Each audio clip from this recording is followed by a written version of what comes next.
അനൂപ് കണ്ണൻ സ്റ്റോറീസിന്റെ ബാനറിൽ രാജേഷ് ഗോപിനാഥൻ തിരക്കഥ എഴുതി വിഷ്ണു നാരായണൻ സംവിധാനം ചെയ്തിട്ടുള്ള സിനിമയാണ് നടന്ന സംഭവം. ഉണ്ണി എന്ന കഥാപാത്രത്തെ അവതരിപ്പിച്ചിരിക്കുന്നത് ബിജു മേനോനാണ്. ബിജു മേനോന്റെ ഭാര്യ റോഷയായിട്ട് വേഷമിട്ടിരിക്കുന്നത് ശ്രുതി രാമേന്ദ്രനാണ്. ഇതിലെ മറ്റൊരു കഥാപാത്രമായ അജിത്തിനെ അവതരിപ്പിച്ചിരിക്കുന്നത് സുരാജ് വെഞ്ഞാറമൂടാണ്. സുരാജ് വെഞ്ഞാറമൂടിന്റെ ഭാര്യ ധന്യയായിട്ട് അവതരിപ്പിച്ചിരിക്കുന്നത് ലിജോമോൾ ജോസ് ആണ്. ഈ ഒരു കഥ നടക്കുന്നത് കുറച്ചധികം വില്ലാസുള്ള ഒരു ഹൗസിംഗ് സൊസൈറ്റിയിലാണ്.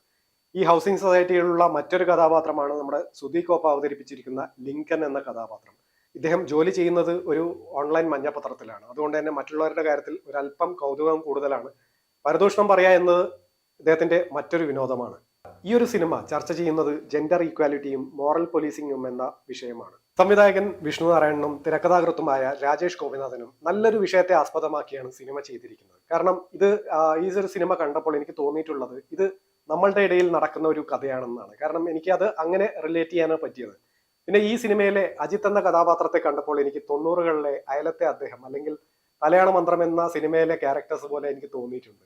അജിത്തിന്റെയും ഉണ്ണിയുടെയും കുടുംബങ്ങൾ നോക്കിക്കഴിഞ്ഞാൽ നമുക്കറിയാം ഒരു ഭാര്യ ഭർത്താവ് എങ്ങനെ ആവണം അല്ലെങ്കിൽ ഒരു ഭാര്യ ഭർത്താവ് എങ്ങനെ ആയിരിക്കരുത് എന്നുള്ള ഒരു കറക്റ്റ് മെസ്സേജാണ് ഈ രണ്ട് കുടുംബങ്ങളിൽ നിന്നും നമുക്ക് കിട്ടുന്നത്.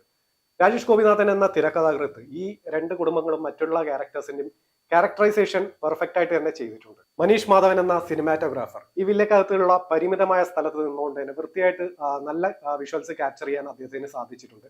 പിന്നെ മറ്റൊരു പോരായ്മ എനിക്ക് തോന്നിയിട്ടുള്ളത് ഇതിന്റെ ബാക്ക്ഗ്രൗണ്ട് സ്കോറാണ്.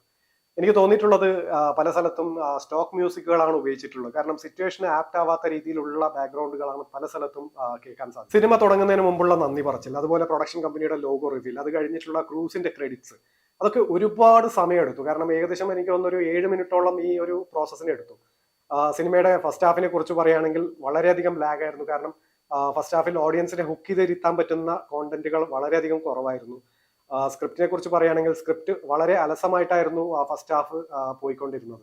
സെക്കൻഡ് ഹാഫ് എത്തിയപ്പോഴാണ് സിനിമ കുറച്ചൊന്ന് ചാർജ് ആയത്. ബിജു മേനോൻ, സുരാജ് വെഞ്ഞാറമൂട്, ലിജോ മോൾ, ശ്രുതി രാമേന്ദ്രൻ, സുധി കോപ്പ, ജോണി ആന്റണി, ലാലു അലക്സ്, ശരിക്കും പറഞ്ഞാൽ ഇതിൽ മിക്ക ആർട്ടിസ്റ്റുകളെയും ഡയറക്ടറായ വിഷ്ണു നാരായണൻ വേണ്ട വിധം ഉപയോഗിച്ചിട്ടില്ല എന്നാണ് എനിക്ക് തോന്നിയിട്ടുള്ളത്. കാരണം സെക്കൻഡ് ഹാഫ് എത്തിയപ്പോഴാണ് ലാലു അലക്സും ജോണി ആന്റണിയും സുധി കോപ്പയൊക്കെ വന്നപ്പോഴാണ് പടം ഒന്ന് ചാർജ് ചെയ്ത് മുമ്പോട്ട് പോയി തുടങ്ങിയത്. പിന്നെ ഇതിൽ എടുത്തു പറയേണ്ടത് ബിജു മേനോന്റെയും സുരാജ് വെഞ്ഞാറമൂടിന്റെയും ചില നിമിഷങ്ങളിലെ ഒരു അഭിനയമായിരുന്നു. കാരണം ഡയലോഗ് ഇല്ലെങ്കിൽ പോലും അവര് ആ ഒരു എക്സ്പ്രഷൻ കൊണ്ട് കൺവേ ചെയ്ത പല കാര്യങ്ങളും ഈ സിനിമക്കകത്തുണ്ട്. ഇതൊരു വൺ ടൈം വാച്ചബിൾ സിനിമയാണ്. ഈ ഒരു സിനിമ ചർച്ച ചെയ്യുന്നത് നമ്മൾക്ക് ചുറ്റുമുള്ള കഥയും കഥാപാത്രങ്ങളാണ്.